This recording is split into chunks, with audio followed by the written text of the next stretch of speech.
요한복음 20장 11절에서 14절까지 읽도록 하겠습니다. 같이 읽습니다. 시작. 마리아는 무덤 밖에 서서 울고 있더니 울면서 도리어 무덤 안을 들여다보니 흰옷 입은 두 천사가 예수의 시체에 누웠던 곳에 하나는 머리편에 하나는 발편에 앉았더라. 천사들이 이르되 여자여 어찌하여 우느냐 이르되 사람들이 내 주님을 옮겨다가 어디 두었는지 내가 알지 못함이니이다. 이 말을 하고 뒤로 돌이켜 예수께서 서 계신 것을 보았으나 예수이신 줄은 알지 못하더라. 아멘. 자, 오늘 하나님의 말씀의 제목 다 같이 시작. 마리아의 사랑. 예, 마리아의 사랑. 성경에 보면 마리아라고 하는 이름이 여러 나와요. 그렇죠? 오늘의 여기 마리아는요, 막달라 마리아라고 말하는 여인입니다. 나사로의 그 누이였던 마리아도 있고요. 예수님의 어머니도 마리아입니다. 여기 나와 있는 그런데 이 마리아는 막달라에서 온 마리아입니다. 그 2003년도에 그 센세이션을 일으켰던 소설책이 하나 있습니다. 바로 다빈치 코드입니다.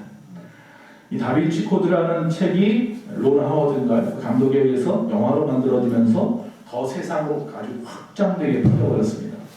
그냥 소설로만 끝났으면 그냥 유럽에서나 좀 인기 다 끝날 거였는데 영화로 나오는 거라네요. 그래서 제가 굉장히 톰 행크스를 좋아했는데 그 영화 딱 보고 나서 괜히 싫어지는 거예요. 그런 마음으로 살 수 있었어요. 그것은 소위 말하면 기독교의 어떤 비밀들을 갖다 비밀도 아닌데 그들이 만들어 놓은 그 비밀을 폐하쳐가는 거잖아요. 그중에 가장 큰 모티브가 뭐예요? 막달라 마리아하고 예수님이 육체적인 사랑을 빠져서 아이를 낳았다라고 하는 내용이죠. 그래서 그 아이가 태어난 딸이 프랑스의 멜로빙거라고 하는 왕조의 시조가 되었다라고 하는 이해하기 어려운 주장을 그 소설에서 하고 있는 거예요. 거기서부터 이제 문제가 나가죠. 물론 이런 이야기는 그 전에도 물론 있었습니다. 그리스의 작가라고 하는 니코스 카잔카스카 이름도 어려운데 그 사람의 그리스도의 최후의 유혹이라고 하는 책에도 보면 막달라 마리아하고 예수님이 연인 관계다라고 말을 합니다. 그렇게 많은 사람들이 쓰고 싶었던 거죠. 무엇인가 좀 그 예수님을 통해서 돈벌이도 될 수 있고 뭔가 좀 사람들에게 이슈를 좀 남기고 싶었던 마음들이 있었던 것 같아요. 물론 그들은 분명히 이야기하고 이건 허구라고 진실은 아니고 그럴 수도 있다라는 거다라고 못을 박지만 사람들은 듣고 싶은 것만 들어서 예수님이 인간이구나 막달라 마리아하고 관계를 맺고 딸을 낳았구나 라고 이야기하는 사람들도 있다는 거죠. 요새 거짓 뉴스 얼마나 많습니까? 그것은 세상을 구원하러 오신 하나님의 사랑과 그 하나님으로부터 죄사함을 받은 한 여인의 그 사랑을 오해하고 착각해서인 거죠. 그 사랑과 그 사랑은 전혀 다른 사랑, 질이 다르잖아요. 자, 이 막달라 마리아는 이전에 누가복음 7장에 보면 그 이름은 직접적으로 말하지 않지만 어떤 사건이 나오느냐면 예수님께서 한 바리새인의 집에 들어가셨어요. 그리고 그에서 식사를 하고 계실 때 갑자기 한 여인이 그 집에 침입을 하죠. 그리고는 무턱대고 예수님 발 앞에 무릎을 꿇습니다. 그리고 거기다 향유를 붓고 자기의 머리카락으로 예수님의 발을 씻고 입을 맞춥니다. 주변 사람들이 난리가 났고 그 여인을 갖다가 저지하려고 합니다. 그때 예수님께서 도리어 그들 앞에서 이야기하십니다. 너희들은 내가 들어왔을 때에 내 볼에 입 맞추지 않았지만 이 여인은 얼마나 감격했으면 내 발에다가 입을 맞추겠느냐. 눈물을 흘리며 입을 맞추겠느냐. 너희들은 내게 필요한 것만 찾으려 하지만 이 여인은 진정으로 나를 사랑하는구나. 아마 그런 내용이겠죠. 이 여인이 이럴 수 있는 것은 뭐라고요? 받은 사람이 많았기 때문이니라. 그 사랑을 예수님의 사랑을 너무 많이 받아서 이렇게 행동하는 거야 라고 말하고 있는 거죠. 자, 오늘 본문 말씀은 즉 예수님의 부활의 사건과 그 최초의 목격자가 막달라 마리아라고 하는 이야기죠. 그 막달라 마리아에다가 초점을 맞추어서 우리의 신앙을 돌아보자는 겁니다. 자, 누가복음 7장 47절에 이러므로 내가 내게 말하노니 그의 많은 죄가 사하여졌도다. 이는 그 그의 사랑함이 많음이라 사함을 받은 일이 적은 자는 적게 사랑하느니라. 이게 무슨 말이에요? 죄사함을 받는데 적게 받는 사람도 있고 많이 받는 사람도 있나요? 물론 우리가 인간적인 입장에서 바라볼 때 더 많은 죄를 지은 사람은 더 많은 죄를 갖다 죄사함 받았겠죠. 그러나 그런 의미에서 이 말씀을 우리에게 하신 걸까요? 그러면 세상에서 가장 악랄하게 죄를 지었다가 구원받은 사람이 저처럼 이 땅에서 그렇게 특히 범법도 안 하고 살다가 구원받은 사람보다 더 사랑받았나요? 그럼 하나님은 편애하는 분이네. 그렇죠? 엄청난 편애자인 거죠. 오늘 말씀은 그런 내용이 아니에요. 오늘 말씀 풀어가면서 그 말씀의 뜻을 다시 한번 생각해 볼 것입니다. 자, 오늘 말씀에 보면 주님이 부활하셨다는 사건에 초점을 맞추고 그 부활하신 후에 최초에 만난 여인이 있는데 남자도 아니고 여인이 있는데 그 당시에 그가 바로 막달라 마리아라는 거예요. 예수는 부활하시고 이 땅에 며칠 있었습니까? 40일이 있었어요. 그렇죠? 40일 동안 이 땅에 계셨다가 하늘로 승천하셨어요. 자, 그런데 그 40일 동안 그분이 만났던 사람들은 대충 사람들 이야기할 때 약 550명 정도 된다고 해요. 자, 550여 명 정도를 만났어요. 그 사람들이 목격자인 거예요. 근데 그 최초의 목격자는 왜 하필이면 예수님의 육신의 어머니인 마리아도 아니고 예수님의 수제자였던 베드로도 아니고 이 막달라에서 온 한 여인이었을까? 또 여기서 또 중요한 것은 뭐냐면 이 여인이 물론 새벽에 안식일이 끝나기를 기다렸다가 새벽에 안식 후 첫날, 즉 주일날 새벽에, 그 당시 안식일은 토요일이었으니까 안식 후 첫날 주일날 새벽에 열심히 뛰어갔죠. 어디로? 무덤으로 향하여 뛰어갔어요. 그리고 열심히 찾았지만 스스로 찾았을 때 못 만났어요. 그러나 예수님께서 스스로 자신의 모습을 그에게 보여주셔서 그가 예수님이 부활하셨다는 사실을 오늘 말씀 이후에 알게 되죠. 다시 말하면 마리아가 찾은 게 아니라요, 예수님이 직접 제일 먼저 막달라 마리아에게 부활하신 자신의 몸을 보여주셨다라는 사실이에요. 왜 그녀일까? 왜 하필이면 그녀에게 제일 먼저 보여주셨을까요? 오늘은 세 가지 어떤 진리의 교훈의 말씀들을 좀 생각해 보려고 하는 첫 번째 생각해 볼 것은 예수님은요, 예수님을 필요로 하는 사람이 그분의 사랑을 만나고 받는다는 사실을 우리에게 말씀하고 있는 겁니다.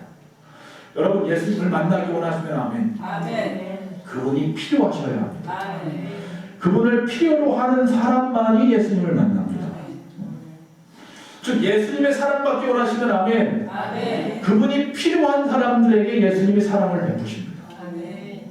즉 여기에 베드로도 있고 어머니도 있고 많은 사람들이 있지만 그 중에서 가장 예수님을 필요로 했던 사람이 누구였던 거예요? 막달라 마리아였어요. 그에게 예수님이 나타나신 거예요. 자, 우리 입장에서 생각하면 예수님이 부활하신 것을 만방에 알리면 좋을 것 같아요. 그러면 누구에게 가면 좋을까? 그 당시에 제사장이라든지 헤롯 왕이라든지 아니면 주변에 많은 군중들이 모여있는 곳이라든지 이런 데 가서 부활한 모습을 딱 보여주면 이거만큼 큰 증거가 어디 있습니까? 아마 놀라 자빠지고 난리가 났을 거예요. 자, 그렇게 유대 땅이 발칵 뒤집혀졌을지도 모릅니다. 그런데 오늘 말씀해 보니까 그들에게 가지 않아요. 제일 먼저 간 곳은 그 옆에서 무덤에서 울고 있는 그 여인에게 가더라. 왜일까요? 자, 요한복음에 보면 그런 말씀이고 이 말씀이 마가복음에도 나왔는데 마가복음 16장 9절에 이렇게 힌트를 줍니다. 예수께서 안식 후 첫날 이른 아침에 살아나신 후 전에 7 귀신을 쫓아내어 주신 막달라 마리아에게 먼저 보이시니 이렇게 되어 있습니다. 자, 여기 두 가지를 생각할 건데 하나는 7 귀신입니다. 어느 신학자가 이야기합니다. 이 7 귀신이라는 의미는 어떤 의미냐면 7가지 삶의 영역에서 악한 영역에 사로잡혀 있는 여인이다. 여러분의 삶의 영역을 한 7가지 정도 따져봤을 때 그곳에마다 항상 악한 영에 사로잡혀 있었던 여인이다. 자, 그러나 좀 중요한 것은 뭐냐면 7이라는 숫자가 유대의 숫자는 완전수라는 말이죠. 다시 말하면 완전하게 귀신에게 사로잡혔다는 여인이었던 거예요. 그러니까 뭐 누구처럼 어느 순간에 갑자기 귀신에게 사로잡혀서 미친 척하다가 어느 순간 다시 제정신이 돌아오고 이런 게 아니라 완전히 처음부터 그냥 끝까지 귀신이 들어온 그 순간부터 귀신에 사로잡혔던 여인이 막달라 마리아였던 거예요. 중요한 건 그만큼 힘들었던 이 여인이 예수님을 만나고 변화됐잖아요. 회복됐다라는 것이에요. 할렐루야. 그러니까 그 여인에게 있어서 정말 이보다 더 큰 은혜가 어디 있습니까? 이보다 더 큰 사랑이 어디 있겠습니까? 그래서 그 사랑을 잊을 수 없었던 여인이 막달라 마리아예요. 두 번째, 그 다음에 따라오는 그의 수식어가 막달라예요. 막달라. 자, 이 막달라라고 하는 곳은 장소 이름이에요. 보통 그 당시에 사람들 이름이 너무 비슷비슷한 이름이 많아요. 생각을 좀 짧게 해서 그런지 몰라서 그러는지, 그러니까 쉽게 이름을 지어서 그런지 예수라는 이름도 사실 많이 있고요. 야곱이라는 이름 너무 많고요. 마리아라는 이름도 너무 많아요. 옛날 우리나라도 영희야, 철수야 뭐 그런 것처럼 많아요. 요새는 그렇게 안 짓죠. 우리나라에서 가장 이름 많은 이름, 여자 이름이 뭔지 아세요? 영숙이 가장 많아요. 남자 이름도 뭐가 많다고 들었는데 잊어버렸네요. 어쨌든 근데 중요한 건 왜 막달라라는 이름은요, 마치 예수님 이름 앞에 나사렛이라는 이름이 좋은 이름이 아니에요. 나사렛 예수라는 이야기는 뭐냐면 빈민촌 예수라는 얘기예요. 나사렛은 빈민촌이에요. 그러니까 강남 예수가 아니에요. 강남 스타일이 아니라 어딘가 저 변두리 스타일의 예수라는 뜻이에요. 근데 막달라라는 이름도 문제가 뭐냐면 이 막달라가 바로 창녀촌이에요. 그러니까 이 창녀촌 마리아라는 뜻이에요. 그래서 어떤 사람들은 이 마리아가 창녀라고 이야기하는 사람도 많이 있죠. 그러니까 성경에 정확하게 창녀라고 이야기한 적은 없어요. 단지 그런 동네에서 살았던 여인인 거예요. 그러니까 이 여인은 환경이나 그의 몸 상태나 모든 것이 다 인간이 가질 수 없는 비참함을 다 가지고 있는 여인이었던 거예요. 그러니까 이 세상에서 살아가는 사람 중에서 이보다 더 불쌍한 사람이 없을 만큼 불쌍한 여인이었던 거예요. 그가 나음을 입었어요. 깨끗이 나음을 입고 예수를 따라다니는 예수의 제자가 되었단 말이에요. 우리 12제자만 제자라고 생각하지요. 70명만 제자라고 생각하지요. 둘씩 짝을 보냈던 수많은 사람이 예수님을 따라다녔어요. 여인의 이름은 안 나올 뿐이에요. 자, 그 희망이 없었던 그에게 예수님이 나타나셔서 귀신을 쫓아내 주시고 용서해 주시고 나를 따르라 하셨으니 이보다 더 귀한 일이 어디 있어요. 그 엄청난 사랑을 받았어요. 엄청난 죄를 갖다 사함을 받았어요. 그래서 더 큰 사랑으로 그가 느끼는 거예요. 그 큰 사랑을 받은 자가 예수님을 사랑하는 것은 당연한 것이겠죠. 여러분, 그녀는 주님을 잊을 수가 없는 거예요. 비록 죽었어요. 지금 죽어서 장사되었지만 그래도 그를 잊을 수가 없어요. 정말로 간절히 원했어요. 주님만을 원합니다. 더 원합니다. 그래서 계속해서 제자들 다음에 가장 가까이에서 예수님을 쫓아다녔습니다. 여러분, 저 만치에서 예수님을 쫓아가는 사람들은 많이 있지만 예수님 가장 가까이에서 살아가려고 하는 사람들이 얼마나 됩니까? 우리 주변에, 우리 교회도. 좀 떨어져서 신앙생활 하려고 하는, 편안하게 하려는 사람들은 많이 있는데요. 정말 주님하고 밀착해서 우리 삶 전체가 주님의 삶으로 살려고 하는 사람이 얼마나 되겠습니까? 심지어 십자가 앞에서 다 도망간 그때에도 끝까지 그 십자가 밑에 남아있었던 여인 중에 하나가 막달라 마리아입니다. 우리는 쉽게 주님을 배신하고 도망갑니다. 자존심이 상했다는 이유로, 응답을 안 하신다는 이유로, 아니면 교회 누군가가 나를 싫어해서, 보기 싫어서, 미워서, 창피해서, 힘들어서 여러 가지 이유를 대고 그 십자가 밑에 있으려 하지 않습니다. 그러나 이 여인은 어떠한 상황 가운데서도 지금 예수님은 지금 극강무단 죄인으로 잡혀서 죽는 상황인데 그 밑에서 눈물을 흘리고 있으면 사람들이 볼 때에 뭐라 하겠어요?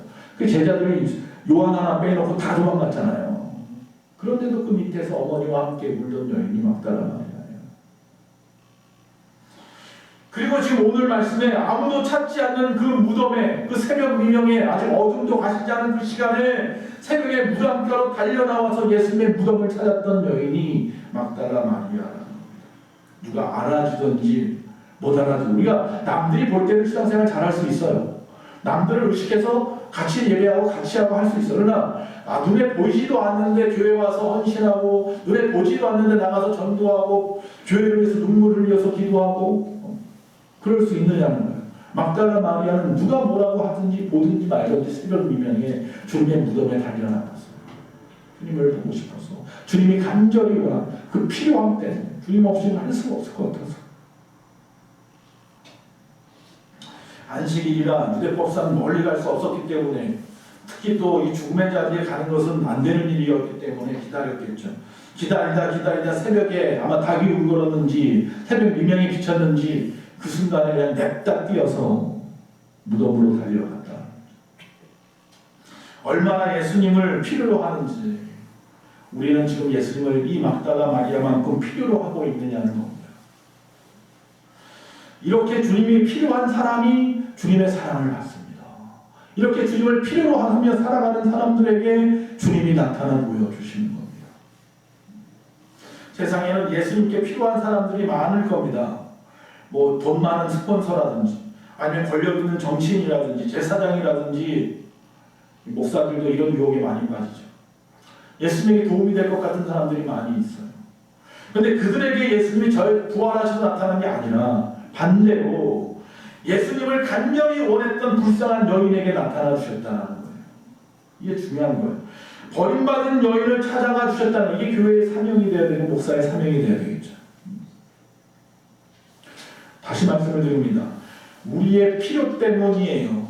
결국 당신의 필요가 아니라 우리의 필요 때문인데도 불구하고 우리가 주님을 간절히 바라면 주님은 항상 그곳에 계시는 줄로 믿습니다. 초대교회에, 아니 우리나라 6.25 때, 일제강점기 때 수많은 그리스도인들이 예수를 믿는 것 때문에 어려움을 당하고 죽임을 당했어요. 너 예수 믿을래? 살아간대. 많은 사람들이 그 중에 예수 믿겠다고 했다가 죽임을 당했죠. 총리에 맞아 죽기도 하고, 교회에 갇혀서 불사라져서 죽기도 했고, 발에 밟혀 죽기도 하고, 죽창에 찔려 죽기도 하고, 수많은 그리스도인들이 예수 믿는 것 때문에 죽었어요. 물론 그 중에는 살겠습니다 하고 도망친 사람들도 있었어요. 분명히 있었어요.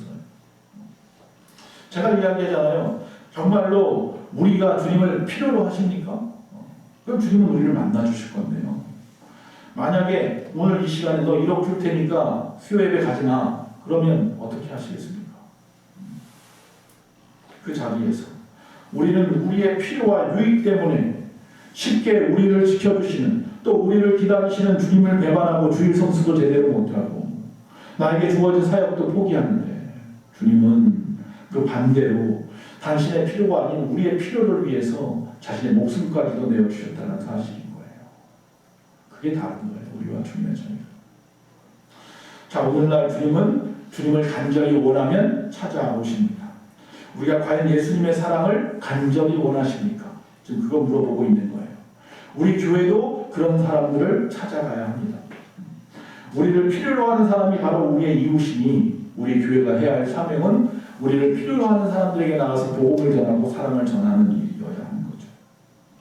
가장 천한 여인이었던 막달라 마리아이지만 그 시간에 그 누구보다도 예수님이 간절히 필요했던 여인이었기에 자신의 필요가 아닌 그 여인의 필요를 채워주려고 제일 먼저 부활하셔서 그 여인을 찾으셨던 예수님은 오늘 이 시간에도 그분을 간절히 원하는 여러분을 만나고 싶어 하십니다.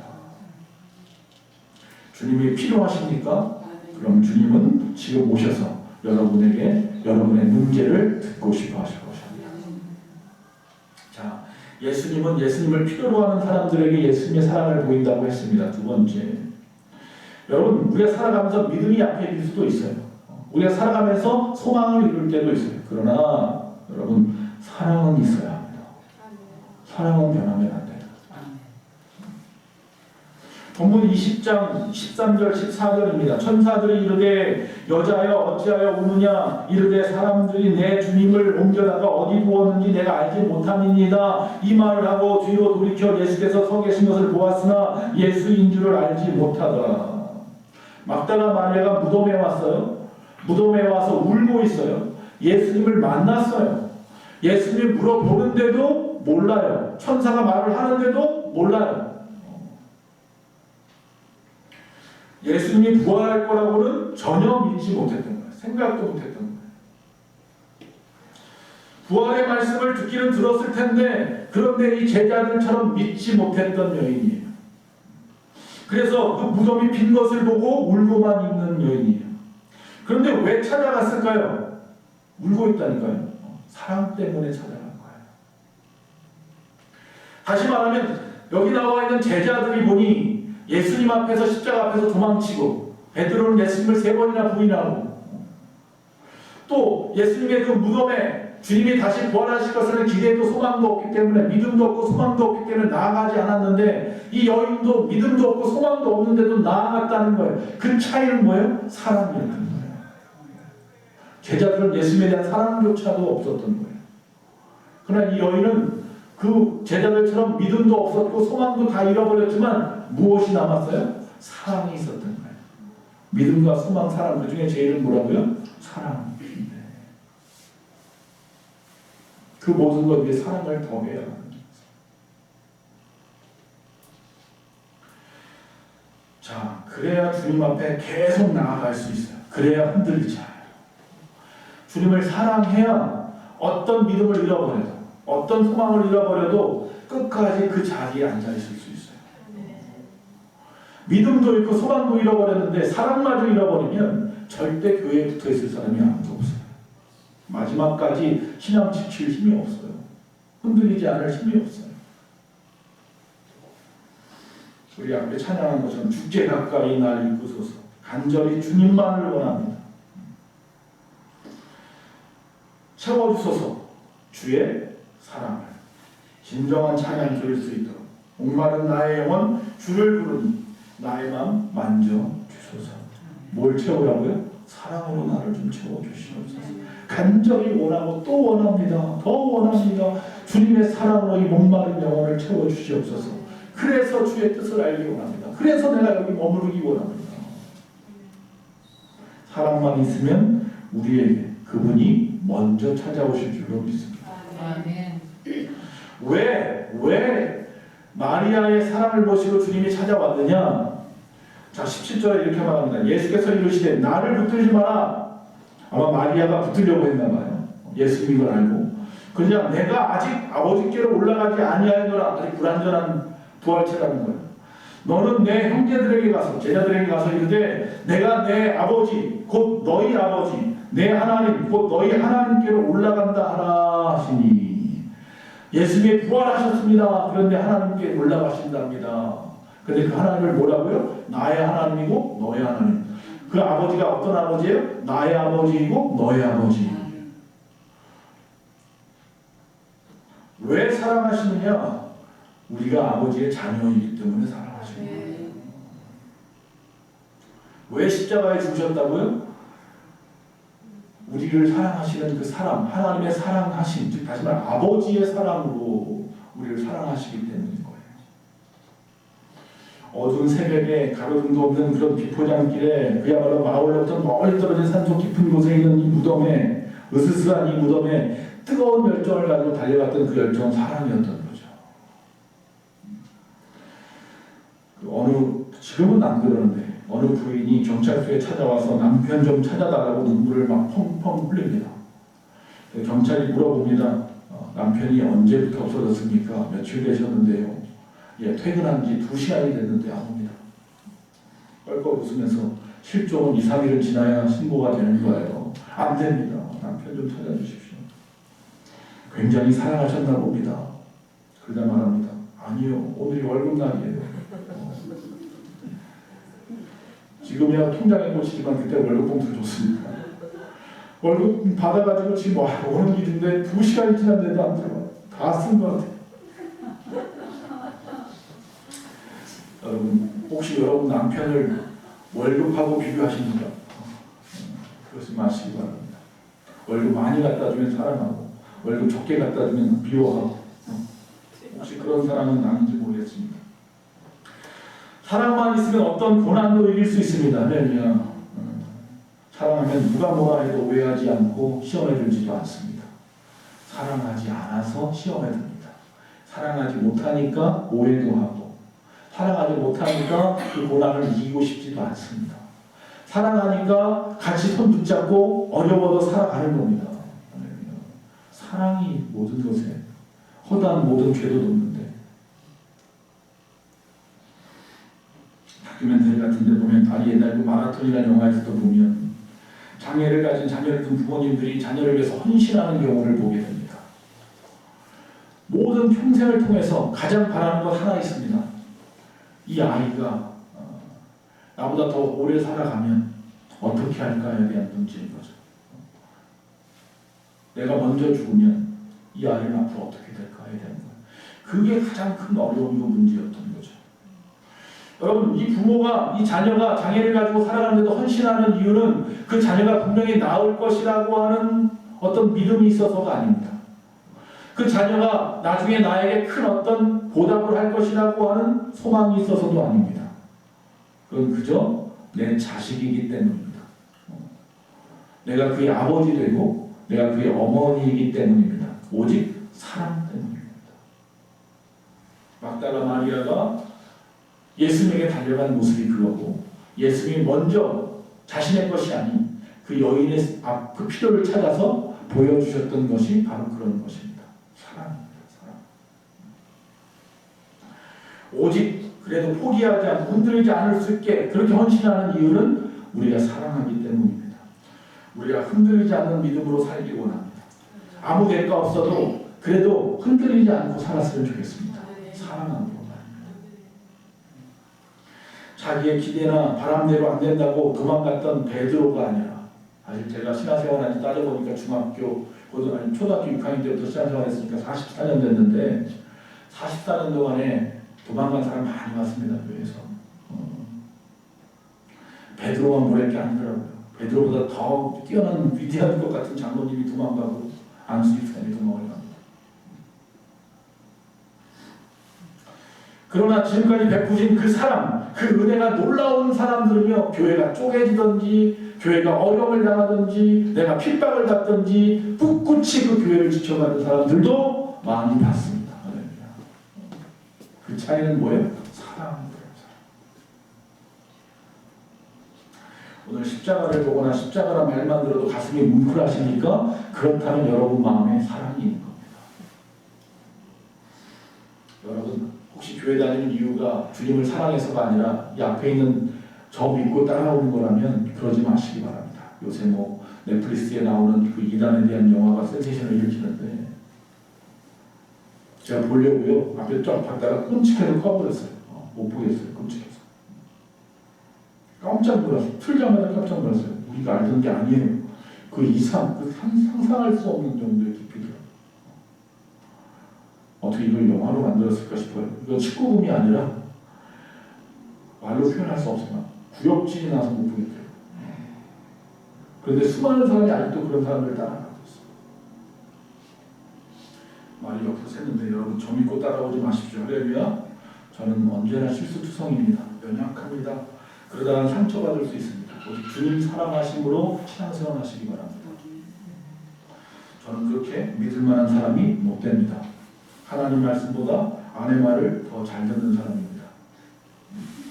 오늘날 아내가 설교하고 났더니 쓸데없는 말 좀 주지래요. 그래서 그 말에 순종해서 아내와 말 잘 안 합니다. 자, 오늘 여러분 정말로 주님을 사랑하신다고 말을 하는데 이 막달라 마리아처럼 간절하게 주님을 원하는 마음이 내 안에 있느냐고 주님 묻는 겁니다. 오직 주님밖에 없습니다. 주님밖에 없습니다. 주님만입니다. 그 마음이 있으면 절대로 흔들리지 않습니다. 마지막, 여러분 그럼 누가 사랑할 수 있을까요? 사랑을 많이 받아본 사람이 많이 사랑합니다. 자, 이 문제 지금 풀려는 건데 지금 말씀이 틀어졌어요. 누가복음 7장 47절. 이러므로 내가 내게 말하노니 그의 많은 죄를 사하여졌도다. 이는 그의 사랑함이 많음이라. 사함을 받은 일이 적은 자는 적게 사랑하느니라. 아, 사랑을 많이 받아야 되는구나. 죄사함을 많이 받은 사람이 사랑을 많이 하는구나. 자, 앞에서 말했습니다. 하나님은 편해야 하는 사람입니까? 그렇지 않습니다. 어떤 사람은 사랑을 많이 하고 어떤 사람은 사랑을 적게 하고 그런 분이 아닙니다. 여기서 말하는 사함을 받은 일이 적은 자는 적게 사랑하고 사함을 받은 일이 많은 자는 많이 사랑하신다는 이 말씀은 뭐냐면 사랑을 갖다 많이 받았기 때문이라는 이야기인데 그 이야기는 반대로 이야기하면요 하나님으로부터 받은 그 사랑을 많이 기억하고 있기 때문인 거예요. 많이 느끼고 있기 때문인 거예요. 많이 인정하고 있다라는 거예요. 똑같이 사랑받았어요. 똑같이 죄사함 받았어요. 자, 살인범이 죄사함을 받는 거하고 평생 동안 그냥 평범하게 살던 제가 죄사함 받은 거하고 하나님 입장에서는 다 똑같아요. 다 같은 죄인이에요. 그 모든 죄를 다 사함받는 건 똑같아요. 그런데 그 사함 받았다라는 것에 대한 내 인식의 문제인 거예요. 내가 많은 사랑을 받았다라고 느끼는 자는 하나님께서 많은 사랑을 받을 것이고요. 나는 하나님으로부터 적은 사랑을 받았어 라고 생각하는 사람은 하나님의 사랑은 항상 적게밖에 느끼지 못할 겁니다. 사랑의 747 원칙, 그의 사랑함이 많음이라, 그겁니다. 오늘 말씀입니다. 제가 왜 사랑의 747이라고 있는 누가복음 7장 47절에 나오니까 외우기 쉬워요. 제 나름대로 성경 구절 외우는 방법이에요. 제가 전에 빌사일구 이렇게 외웠던 것처럼 그렇게 외우는 거예요. 여러분만의 다 방법이겠지만, 자, 그의 사랑이 많았습니다. 그의 사랑이 많았습니다. 예수 믿는 사람이 다른 사람과 다른 것은 먼저 주님께 그 많은 사랑을 받은 사람이라는 것 아니겠습니까? 그래서 내 안에 채운 그 사랑으로 용서도 할 수 있지만 주님이 주신 그 사랑이 있을 때야 비로소 온전해지는 겁니다.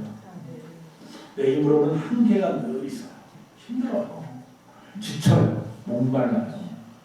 결국 어느 순간 고갈돼 버릴 날이 와요. 왜 내 신앙이 이럴까? 왜 흔들릴까? 어느 순간 하나님 없다고 외쳤다가 어느 순간 또 하나님 없으면 안 된다고 외쳤다가 내 안에 아직도 사랑에 대한 앞에서 말씀드린 그 말씀대로 많이 받았다라는 의식이 없어서 그래요. 죄사함의 은혜에 대한 그 긍휼하심에 대한 그 크신 사랑이라고 말은 하지만 정말 그 크신 사랑이라고 인정하지 못해서입니다. 한 남자가 불난집에서 부모님을 구하다가 얼굴이 심하게 화상을 입었어요. 그날부터 자기 방에서 안 나와요. 아내가 바깥에서 눈물을 흘리면서 제발 좀 나오라고 외쳐도 안 나와요. 미국에서 있었던 이야기입니다. 그래서 맥셀 몰치라고 하는 유명한 성형외과 의사님을 만났어요. 목사님이기도 한데 그 여인이 이야기를 해요. 내 남편이 화상을 많이 입었는데 고쳤으면 좋겠는데 방에서 나올 생각을 안 해요. 창피해서 나를 못 보겠다고 자꾸 저러래요. 그 의사는 이야기합니다. 제가 이야기 들어보고 상태를 보니 얼마든지 고칠 수 있어요. 나오기만 하면. 근데 그 아내가 이야기합니다. 그런 방법은 하나밖에 없네요. 내 얼굴도 내 남편처럼 화상으로 상처를 갖다가 가득한 얼굴로 바꿔주세요. 깜짝 놀랐어요. 이 의사 박사님.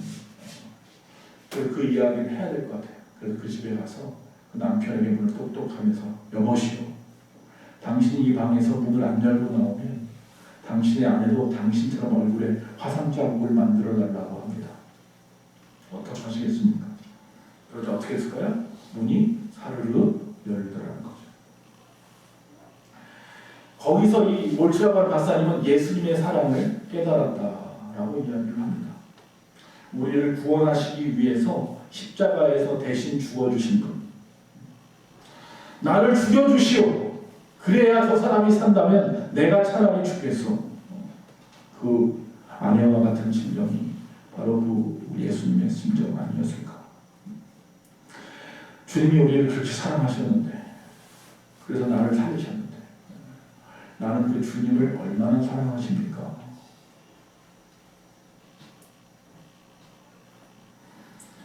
우리 하나님 편에서 볼 때 솔직한 말로 저나 여러분이나 믿을 사람입니까? 무슨 소망이 있습니까? 그런데 사랑하시기 때문에 기다리시고 참아주시고 오늘도 나와 함께 하시는 줄로 믿습니다. 사랑하기 때문입니다. 그 사랑을 모르면 우리가 이 땅에 살아갈 존재 가치가 없는 거죠. 세상의 모든 것이 무너져도 사랑만 있으면 할 수 있습니다. 할렐루야. 예수님의 사랑을 받은 우리는 이제 마리아처럼 사랑으로 그렇게 이 사순절을 보낼 수 있기를 간절히 축원합니다. 기도합니다.